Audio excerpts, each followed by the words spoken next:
ಎಲ್ಲರಿಗೂ ನಮಸ್ಕಾರ. ಸಕ್ಕಡಾಂಕಿ ನಮಸ್ಕಾರ. ಬೇಸಿಗೆಗಾಲ ಆರಂಭವಾಗಿದೆ. ಆಗಾಗ ಫ್ರಿಜ್ಜಿನಿಂದ ಕೋಲ್ಡ್ ನೀರು ಅಥವಾ ಕೋಲ್ಡ್ ಮಜ್ಜಿಗೆ ಅಥವಾ ಕೋಲ್ಡ್ ಜ್ಯೂಸ್ ಅಂತೇಳಿ ಹೇಳಿ ಏನಾದರೂ ಕುಡಿದು ಕುಡಿದು ಕುಡಿದು ಕುಡಿದು ಈಗ ಸ್ವರ ಈ ರೀತಿ ಬಂದು ನಿಂತಿದೆ.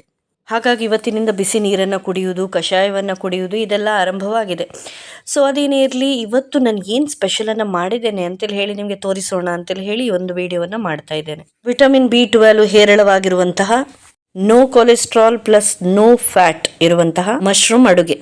ಮಶ್ರೂಮ್ ತರ್ತೇನೆ, ಅದರಿಂದ ಏನಾದರೂ ಒಂದು ಸ್ಪೆಷಲ್ ಮಾಡು, ಸ್ಪೈಸಿ ಆಗಿರಬೇಕು, ಮಂಚೂರಿ ಆಗ್ಬೋದು ಅಥವಾ ಏನು ಸಹ ಆಗ್ಬೋದು ಅಂತೇಳಿ ಹೇಳಿ ಒಂದು 3 ದಿನದ ಮೊದಲು ಗಂಡ ತಂದಿದ್ರು. ಇಲ್ಲಿಯ ತನಕ ನಾನು ಮಶ್ರೂಮನ್ನು ಯಾವಾಗ ತಂದಿದ್ದೇನೆ ಆ ದಿನ ಮಾಡಲೇ ಇಲ್ಲ. ಅದರ ನೆಕ್ಸ್ಟ್ ಡೇ ಎಲ್ಲ ಒಂದು 2-3 ದಿನ ಬಿಟ್ಟೇ ಮಾಡಿದ್ದು.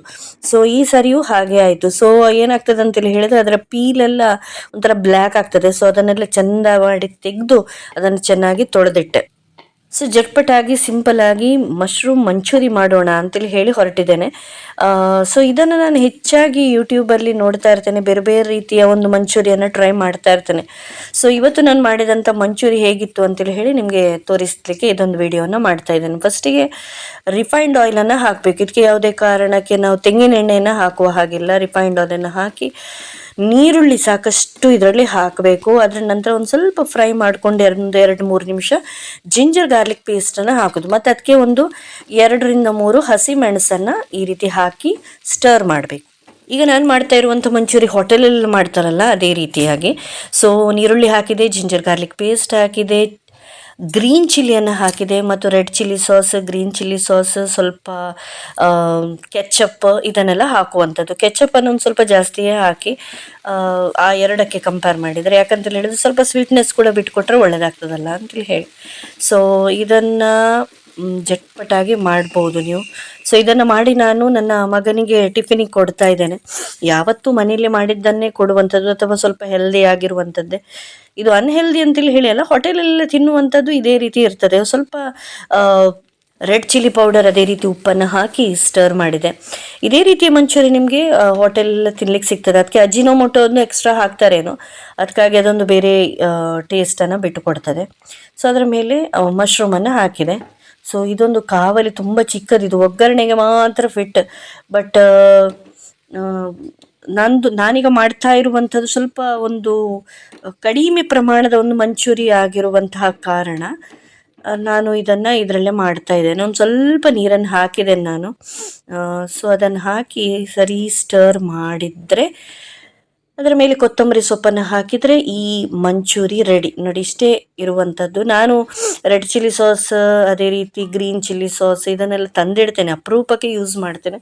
ಸೊ ಇವತ್ತು ಅದನ್ನು ಯೂಸ್ ಮಾಡ್ತಾ ಇದ್ದೇನೆ. ತುಂಬ ಒಳ್ಳೆಯ ಪರಿಮಳ ಬಂತು ಓಪನ್ ಮಾಡಬೇಕಾದ್ರೆ. ಸೊ ಇದನ್ನೆಲ್ಲ ಮಾಡಿಕೊಂಡು ಈಗ ಶಾಲೆಗೆ ನಾನು ಹೋಗೋಳಿದ್ದೆ. ಚಪಾತಿ ಮಾಡಿದ್ದೇನೆ. ಚಪಾತಿಗೆ ಇವತ್ತು ಈ ಒಂದು ಮಂಚೂರಿಯನನ್ನು ಸೈಡ್ ಬೈ ಸೈಡ್ ಮಾಡಿದ್ದೇನೆ. ಹಾಗೆ ಸ್ವಲ್ಪ ಅದನ್ನು ರಾತ್ರಿ ಊಟಕ್ಕಾಗಿ ಉಳಿಸಿಟ್ಟಿದ್ದೇನೆ. ಈಗ ನೀವು ನೋಡ್ತಾ ಇರುವಂಥದ್ದು ನಮ್ಮ ಶಾಲೆಯ ಒಂದು ಸಿನಾರಿಯೋ. ಈಗ ಯಾವ ರೀತಿ ಇದೆ ಅಂತೇಳಿ ಹೇಳಿ, ಈಗ ರಜೆ ಸ್ಟಾರ್ಟ್ ಆಯಿತು. ಬಟ್ ನಾವು ಮಕ್ಕಳು ಶಾಲೆ ಓಪನ್ ಆದ ಹಾಗೆ ಅವರಿಗೆ ಒಂದಷ್ಟು ಮೋಟಿವೇಶನನ್ನು ತರಲಿಕ್ಕಾಗಿ ಒಳ್ಳೊಳ್ಳೆ ಚಾರ್ಟ್ಸನ್ನು ನಮ್ಮೆಲ್ಲ ಟೀಚರ್ಸ್ ಜೊತೆಯಲ್ಲಿ ಸೇರಿ ಮಾಡ್ತಾ ಇದ್ದಾರೆ ಇಲ್ಲಿ. ಅದು ಮಾತ್ರ ಅಲ್ಲ, ನರ್ಸರಿಯಿಂದ 7th ಸ್ಟ್ಯಾಂಡರ್ಡ್ನ ತನಕ ಒಂದೊಂದು ಕ್ಲಾಸಿಗೆ ಒಂದೊಂದು ರೀತಿಯ ಕ್ರಾಫ್ಟನ್ನು ಕೂಡ ಫಸ್ಟ್ ಡೇ ಮಕ್ಕಳು ಬರುವಾಗ ಅವರಿಗಾಗಿ ನಾವೆಲ್ಲರೂ ಕೂಡ ತಯಾರು ಮಾಡ್ತಾ ಇದ್ದೇವೆ, ಎಲ್ಲ ಟೀಚರ್ಸ್. ಸೊ ಆ ಒಂದು ದೃಶ್ಯವನ್ನು ನೀವಿಲ್ಲಿ ನೋಡ್ಬೋದು. ನಾನು ಸಹ ಇದ್ದೇನೆ, ನಾನೀಗ ವಿಡಿಯೋವನ್ನು ತೆಗಿಲಿಕ್ಕಾಗಿ ಈಚೆ ಬಂದಿದ್ದೇನೆ. ಹಾಗೆ ವಿಡಿಯೋಸ್ಗಳನ್ನು ಮಾಡ್ತಾ ಇದ್ದೇನೆ. ನೋಡಿ ಇಷ್ಟೊಂದು ಚೆನ್ನಾಗಿ ನಮ್ಮ ಟೀಚರ್ಸ್ ಎಲ್ಲ ಸೆಟ್ ಮಾಡ್ತಾ ಇದ್ದಾರೆ ಅಂಥೇಳಿ. ಸೊ ನಮ್ಮ ಶಾಲೆ ಹೆಸರು ಭುವನೇಂದ್ರ ಇಂಗ್ಲಿಷ್ ಮೀಡಿಯಂ ಸ್ಕೂಲ್, ಕಾರ್ಕಳದಲ್ಲಿದೆ. ತುಂಬ ಒಂದು ರಿನೋಡ್ ಸ್ಕೂಲ್, ಅನುಭವಸ್ಥ ಶಿಕ್ಷಕರು, ಅದೇ ರೀತಿ ಅದ್ಭುತವಾದಂಥ ಶಿಕ್ಷಣ, ಇದೆಲ್ಲವೂ ಕೂಡ ನಮ್ಮ ಶಾಲೆಯಲ್ಲಿ ಸಿಗ್ತದೆ. ಸೊ ಈಗ ನಾವು ಇದನ್ನೆಲ್ಲ ಹರಡಿ ಕೂತ್ಕೊಂಡಿದ್ದೇವೆ. ಎಲ್ಲಿಯಪ್ಪ ಅಂತೇಳಿ ಹೇಳಿದ್ರೆ ನಮ್ಮ ನರ್ಸರಿ ತರಗತಿಯಲ್ಲಿ. ನೋಡಿ, ನಮ್ಮ ನರ್ಸರಿ ತರಗತಿ ಈ ರೀತಿ ಇದೆ. ಸೊ ವಿಡಿಯೋವನ್ನು ತೆಗಿತಾ ಇರಬೇಕಾದ್ರೆ ನನ್ನ ದೃಷ್ಟಿ ಬಿದ್ದದು ಇಲ್ಲಿರುವಂಥ ಬಿಸ್ಕುಟ್ ರೊಟ್ಟಿಯ ಮೇಲೆ. ಆ್ಯಕ್ಚುಲಿ ಆಗಲೇ ತಿನ್ಲಿಕ್ಕೆ ಕೊಟ್ಟಿದ್ದಾರೆ. ನಮ್ಮ ಟೀಚರ್ನ ಮಗಳು ಒಂದು ಒಳ್ಳೆ ಪರ್ಸೆಂಟೇಜನ್ನು ತೆಗೆದಿದ್ದಾಳೆ PU ಅಲ್ಲಿ ಅಂತೇಳಿ ಹೇಳಿ ಅದರ ಪ್ರಯುಕ್ತ ಅವರು ಕೊಟ್ಟಿದ್ದರು. ಬಟ್ ಇಲ್ಲಿ ಕೆಲವರು ಮತ್ತೆ ತಿಂತೇನೆ ಅಂತೇಳಿ ಹೇಳಿ ಇಟ್ಟಿದ್ದಾರೆ. ಅದಕ್ಕಾಗಿ ನಾನು ಹೇಳಿದೆ, ಈಗಲೇ ತಿನ್ನೋದು ತಿನ್ನು, ಇಲ್ದಿದ್ರೆ ನಾನು ತಿಂದು ಬಿಡ್ತೇನೆ ಅಂತೇಳಿ ಹೇಳಿ ಕೂಡಲೇ ತೆಗೆದು ತಿಂದರು. ಸೊ ಇದು ನಮ್ಮ ನರ್ಸರಿ ಕ್ಲಾಸ್. ಅದರಲ್ಲಿ ಬ್ಯುಸಿ ಆಗಿರುವಂತಹ ನಮ್ಮ ಟೀಚರ್ಸ್. ಒಂದು 2-3 ದಿನದಷ್ಟು ನಮಗೆಲ್ಲರಿಗೂ ಕೂಡ ಬರಲಿಕ್ಕಿದೆ. ಹಾಗಾಗಿ ನಾವು ನೆಕ್ಸ್ಟ್ ಇಯರ್ನ ತಯಾರಿಗಳನ್ನೆಲ್ಲ ಮಾಡ್ಕೊಳ್ತಾ ಇದ್ದೇವೆ. ಸೊ ಮನೆಗೆ ಬಂದ ಹಾಗೆ ಮಧ್ಯಾಹ್ನ ಊಟಕ್ಕೆಲ್ಲ ತಯಾರಿಗಳು ಆಗ್ತಾ ಇದೆ. ಫ್ರಿಜ್ಜನ್ನು ತೆರೆದಾಗ ಇವತ್ತು ಬಾಡಿ ಹೋದಂಥ ಮಶ್ರೂಮ್ ಸಿಕ್ಕಿತ್ತು, ಅದಕ್ಕೆ ಒಂದು ಗತಿಯನ್ನು ಕಾಣಿಸಿದೆ. ಮತ್ತೆ ಪುನಃ ನೋಡಬೇಕಾದ್ರೆ ಬೆಂಡೆಯೂ ಕೂಡ ಇತ್ತು. ಸೊ ಸ್ವಲ್ಪ ದಿನದಿಂದ ಯಾವಾಗ ನೋಡಿದ್ರು ಧಾನ್ಯದ ಅಡುಗೆಯನ್ನೇ ಮಾಡ್ತಾ ಇದೆ. ಸೊ ಇವತ್ತು ಬೆಂಡೆಯ ಸಗಳೆಯನ್ನು ಮಾಡುವ ಅಂತೇಳಿ ಹೇಳಿ, ಸಗಳೆ ಅಂತೇಳಿ ಹೇಳ್ತಾರೆ ನಮ್ಮ ಭಾಷೆಯಲ್ಲಿ.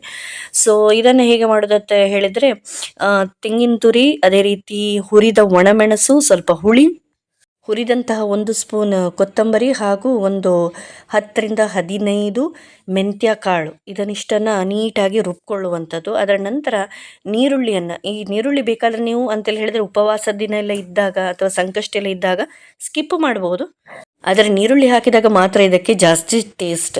ಓಕೆ, ಸೊ ಈ ನೀರುಳ್ಳಿಯನ್ನು ನಾನು ಒಂದು 2 ಕತ್ತರಿಸ್ಕೊಂಡಿದ್ದೇನೆ. ಯಾಕಂತೇಳಿ ಹೇಳಿದ್ರೆ ಮನೆಯಲ್ಲಿ ಈ ನೀರುಳ್ಳಿ ಈ ತರಕಾರಿಯ ಜೊತೆ ಸೇರಿದಾಗ ಇದರ ಒಂದು ಪದಾರ್ಥವನ್ನು ಹೆಚ್ಚು ಇಷ್ಟಪಟ್ಟು ತಿಂತಾರೆ ಎಲ್ಲರೂ ಕೂಡ. ಸೊ ಹಾಗಾಗಿ ನೀರುಳ್ಳಿಯನ್ನು ಹಾಕಿದ್ದೇನೆ ಸಾಕಷ್ಟು ಪ್ರಮಾಣದಲ್ಲಿ.